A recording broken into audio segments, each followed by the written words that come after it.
Hi guys, आज की इस वीडियो में हम लोग एक्सप्लेन करने वाले हैं द ब्रिलियंट हीलर, एक न्यू एनिमे को। एनिमे के स्टार्टिंग में हमको एक लड़की दिखाई जाती है जिसका नाम लिलिया होता है। लिलिया कहते हैं लगता है अब मुझे उठना चाहिए, सुबह हो चुकी है।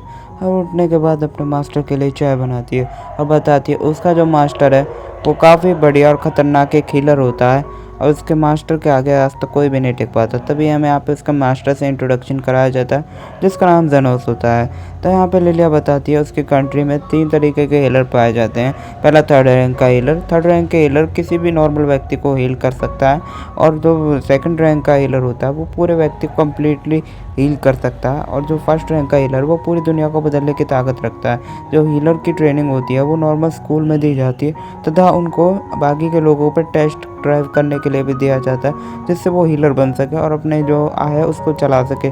तब यहाँ पे जेनोस को दिखाया जाता है जो एक लड़के को हील कर रहा होता है। उसके हाथ में काफ़ी गंभीर चोट आई होती है। वो कहता है कि क्या तुम मुझे ठीक कर सकते हो, तो जेनोस उसे ठीक कर देता है और बदले में कहता है कि तुम मेरी फीस मुझे दे देना। तो यहाँ पे हमें दिखाया जाता है लिलिया जेनोस से कहती है कि मेरे मास्टर सच में काफ़ी ज़्यादा कूल और बहुत ज़्यादा अच्छे हैं। तब यहाँ पे जेनोस कहता है लिलिया मेरे को आने में बहुत ज़्यादा टाइम लग जाएगा क्योंकि मैं एक मीटिंग में जा रहा हूँ। तो यहाँ पर लिलिया कहती है कोई बात नहीं, आप जल्दी से आ जाना, मैं आपके लिए काफ़ी अच्छा खाना बनाऊंगी। तब यहाँ पे लिलिया जो है जेनोस के लिए खाना बनानी शुरू कर देती है।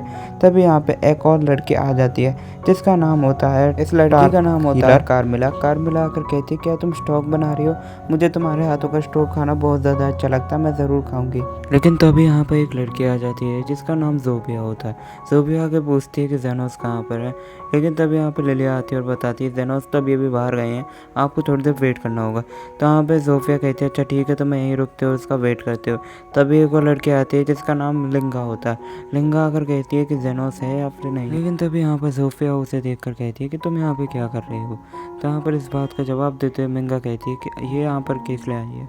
तो वो कहती है कि मैं भी यहाँ पर जेनोस का इंतज़ार कर रही हूँ। तो यहाँ पर जो जोफिया है वो कहती है तुम यहाँ पर चली जाओ क्योंकि जेनोस का इंतज़ार मैं कर रही हूँ, तुम्हें आने की कोई ज़रूरत नहीं। लेकिन जोफिया उसके पास आकर ज़बरदस्ती बैठ जाती है और कहती है तुम्हें इससे कोई मतलब नहीं। तब यहाँ पे एक और लड़की आ जाती है जिसका नाम लोयल होता है। वो यहाँ पर उनके पास आती है और कहती है कि यहाँ पे जेनोस है या फिर नहीं है। और लिटरली इसने तो दरवाज़ा ही तोड़ दिया होता है। लेकिन तब यहाँ पे लिलिया आ जाती है और कहती है जो तुमने दरवाज़ा तोड़ा पहले तो उसे ठीक कर आओ, फिर उसके बाद ही जेनोस के बारे में पता चलेगा। तो यहाँ पे जो वो तीनों लड़कियाँ वो एक साथ बैठ जाती हैं और आकर बातें करने लगती है। लेकिन तभी यहाँ पर जो लिलिया है वो खाना भी बना लेती है और कहती है कि लगता है खाना बन चुका है और अभी इसमें थोड़ा टाइम हो रहा है। वो कहती है तब तक मैं बाकी सारे काम भी निपटा लेती हूँ और अपने मास्टर का इंतज़ार भी कर लूँगी।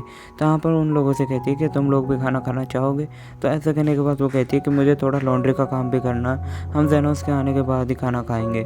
ऐसा कहने के बाद जो वो वहाँ से चली जाती है। लेकिन जो लिंगा और रॉयल है वो एक साथ आकर खाने को टेस्ट करने लगते हैं क्योंकि उसकी टेस्ट खाते ही जो लिंगा है वो उसे काफ़ी ज़्यादा बुरी तरीके से चट कर जाती है और उसके साथ जो जेनोस है वो भी उसे खाने लगती है। फिर हमें बताया जाता है कि ये उस खाने को टेस्ट करने के चक्कर में पूरा का पूरा खाना चालू कर देती है। लेकिन तभी यहाँ पे जो जोफिया वो उनसे कहने लगती है कि तुम दोनों इतना खाना मत खाओ। लेकिन जोफिया भी उनके साथ लग जाती है। फिर तभी यहाँ पे दिखाया जाता है जो लिलिया वो सारे अपने कपड़ों को सुखाने लगती है। सुखाने के बाद वो काफ़ी थक जाती है और कहती है कि मास्टर जेनोस आप कब आओगे, ये तीनों भुक्कड़ शायद हमारा खाना भी चट कर जाए। तो यहाँ पर वो तीनों उसके खाने को चट्टी कर जाते हैं और कहते हैं लगता है मैं फिर से इसे भरना पड़ेगा। तभी वो इस बारे में सोच ही रहे होते हैं। लेकिन तभी यहाँ पे वो एक दूसरे को ब्लेम करते हैं कि ये सब तुम्हारी वजह से हुआ है, ये सब तुमने खाया है, मैंने नहीं खाया। एक दूसरे को ऐसा ब्लेम कर ही रहे होते हैं। लेकिन तभी यहाँ पे सोफिया को कहती है हमें इसके बारे में भी लड़ना नहीं चाहिए, पहले इस बर्तन को हमें दोबारा से रिफ़िल करना पड़ेगा इससे पहले कि लिलिया यहाँ पर आ जाए। लेकिन तब यहाँ पर जो लिलिया वो यहाँ पर कहीं से प्रकट हो जाती है और कहती है कोई मुझे इसके बारे में समझाना चाहेगा कि यहाँ क्या हो रहा है। तो यहाँ पर वो तीनों थोड़ा घबरा जाती है और कहती है हमने कुछ नहीं किया, ऐसा वो काफ़ी टेस्टी था। तो यहाँ पर जो सोफिया और लिलिया वो काफ़ी ज़्यादा गुस्से में आ जाती है। और तभी यहाँ पर एक लड़की और आती है जिसका नाम होता है, इसका नाम कार्मिला होता है। कार्मिला आकर कहती है तुमने मेरा स्टॉक खा लिया। और अब वो तीनों लड़की पर गुस्सा हो जाती है, वो उससे काफ़ी माफ़ी मांगती है। फिर तभी यहाँ पर सीन शिफ्ट होता है, हमें जेनोस को दिखाया जाता है। जेनोस शहर में कुछ काम करने के लिए आया होता है। तभी उसे यहाँ पर एक स्लेव दिखती है जो काफ़ी ज़्यादा परेशानी में होती है, उसके पेट में बहुत ज़्यादा दर्द हो रहा होता है। उसका मास्टर आकर कहता है तुम कहाँ घूम रही थी, मैंने तुम्हें कहाँ कहाँ नहीं ढूंढा, चलो जल्दी से काम पे चलो। तो वो स्लेव कहती है मेरे पेट में दर्द हो रहा था तो मैं हॉस्पिटल जा रही थी अपने आप को दिखाने के लिए, लेकिन मेरे पास पैसे नहीं थे। उसका मास्टर कहता है कि तुम चुपचाप मेरे साथ चलो, तुम्हें कोई दर्द नहीं है। लेकिन जेनोस इस सारी बातों को देखता है और वो उसकी मदद करने की सोचता है। तो यहाँ पर उसका जो मास्टर वो उसे एक जगह पर लाकर पटक देता है और कहता है कि तुम चाह मेरा काम करो और इन कब्र में से जल्दी से खजाना निकालो। तो तभी एक आत्मा कब्र में से निकल कर उस स्लेव के अंदर चली जाती है। उसका मास्टर कहता है तुम किसी काम की नहीं हो, जल्दी से ये ड्रामा बंद करो और इस कब्र को खोदना शुरू करो। वो उसे लाते भी मारना शुरू कर देता है, लेकिन अब वो बिल्कुल भी कोई रिस्पॉन्स नहीं दे रही थी। और अचानक ही उसकी आंखें जो खुल जाती है और वो काफ़ी ज़्यादा गुस्से में आ जाती है और देखती है कि उसने अपने मास्टर के ऊपर ही हमला कर दिया। उसका मास्टर कहता है कि ये तुम क्या कर रही हो, क्या तुम मुझे मारना चाहती हो। तो यहाँ पर वो स्लेव कहती है हाँ मैं तुम्हें मारना चाहती हूँ। तो यहाँ पर उसका मास्टर वो काफ़ी घबरा जाता है और अपनी जान बचाने के लिए पीछे भागने लगता है। वो जेनोस के पास आता है और कहता है कि मुझे बचा लो। जेनोस उसे देख कर कहता है कि तुम यहाँ पे क्या कर रहे थे। तो यहाँ पर वो बताता है कि मेरे स्लेव ने मुझ पर हमला कर दिया, तुम मुझे हॉस्पिटल लेकर चलो, मैं तुम्हें जितने चाहो उतने पैसे दे दूंगा। तो यहाँ पर जेनोस भी उससे कहने लगता है क्या वो तुम्हारी स्लेव है। तो यहाँ पर उसकी स्लेव पीछे से आ जाती है और लिटरली इस बार तो वो उसे मारने वाली होती है, लेकिन जो जेनोस है वो कहता है कि तुमने अपने स्लेव के साथ क्या किया। तो यहाँ पर बताते हैं कि वो लोग फार्मिंग करते हैं, लेकिन सबको पता होता है कि वो झूठ बोल रहा था, वो अपनी स्लेव के साथ बहुत ही गलत काम करता था। तो यहाँ पर उसकी स्लेव भी बहुत ज़्यादा गुस्से में होती है और उसे फिर से अटैक करने के लिए आती है। ये वाला जो हमला होता है ये सच में बहुत ही ज़्यादा खतरनाक होता है। उसकी स्लेव बहुत ही ज़्यादा गुस्से में आ रही होती है और उस पर लगातार हमला करने की कोशिश कर रहे होते हैं, लेकिन इस बार जो जेनोस है उसने उसे बचा लिया होता है और जो उसकी स्लेव है वो उसके ऊपर काउंटर अटैक भी करता है।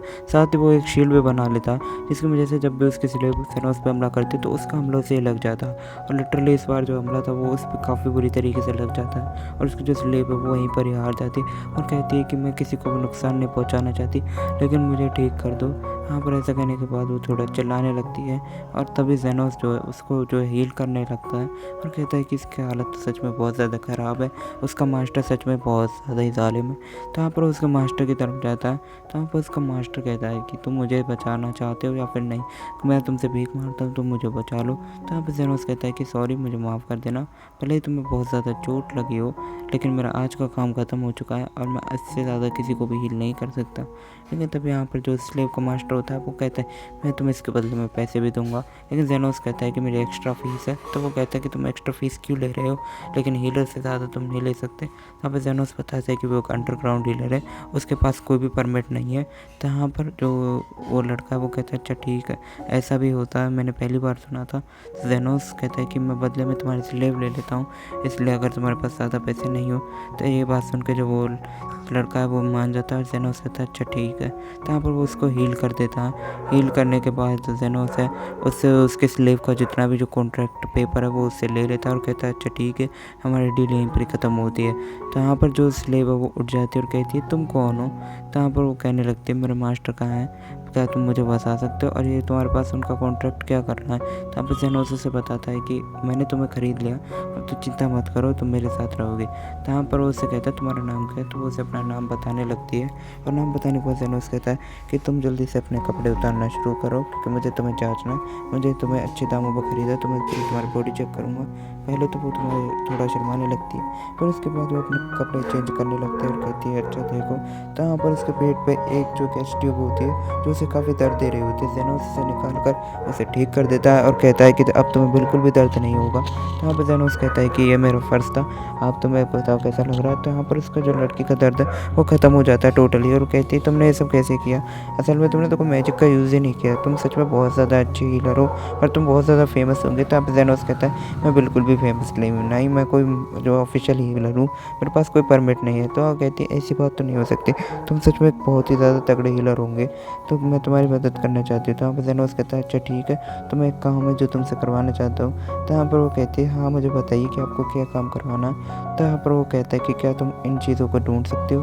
वो एक डायरी उसको देता है, वो कहती है अच्छा ठीक है, मैं ये ढूंढ कर आपको दे दूँगी। तो यहाँ पर वो कुछ हफ्स होती है जो उस लड़की ने ढूंढ दी होती है और कहती है ये लो मास्टर, बस आपको इतना ही करवाना था। तो जेनोस कहता है हाँ मुझे बस इतना ही चाहिए था। तो यहाँ पर वो कहती है कि सच में आपको इतना ही चाहिए था, मैं आपको सर्व करना चाहती हूँ, मुझे और भी काम करना है। तो यहाँ पर जेनोस कहता है नहीं कोई बात नहीं, ये हब्स भी बहुत ज़्यादा रेयर होती हैं जो तुमने ढूंढी है। तो यहाँ पर जेनोस कहता है कि अब तुम जा सकती हो, मैं आज से ही तुम्हें स्लेव के उस आज़ादी से मुक्त करता हूँ और मैं अपना कॉन्ट्रैक्ट भी रद्द करता हूँ। तो यहीं पर जो वो स्लेव है वो काफ़ी खुश हो जाती है और कहती है आपका बहुत बहुत शुक्रिया, मैं ज़रूर सोचूंगी कि मुझे आगे क्या करना है। ऐसा करने पर ज़ेनोथ जो है उसे कहता है कि चलो कोई बात नहीं। यहीं पर ही गाइस ये इस एपिसोड का एंड हो जाता है। आई होप गाइस आपको एपिसोड पसंद आया होगा।